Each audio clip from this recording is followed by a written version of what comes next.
Hello, I'm Paul, and welcome to Paul's Tech Tips.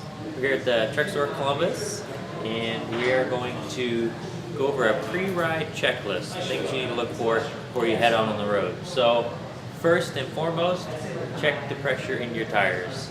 Look on the side of the tire, it'll tell you what to be running at. Typically, you're going to want to run at the higher end of that range. It's going to help avoid pinch flats.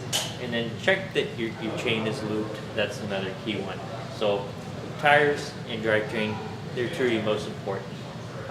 Then just kind of look through all the nuts and bolts on your bike.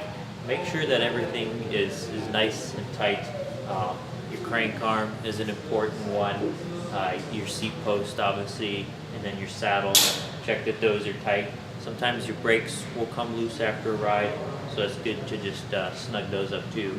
And then another thing that is often overlooked is torque specs. A lot of people nowadays using a carbon handlebar and carbon stems. So it's a good idea to check your torque specs. Now this is Bontrager sells this. This is a torque key, and it's set to 5 Newton meters, which is a typical torque spec for carbon parts. So up here on the handlebar, you're just gonna pop it right in there, and then you just turn it until you hear that little click right there. And you always want to, on your stem, if you've got 2 bolts, you just do the top and bottom.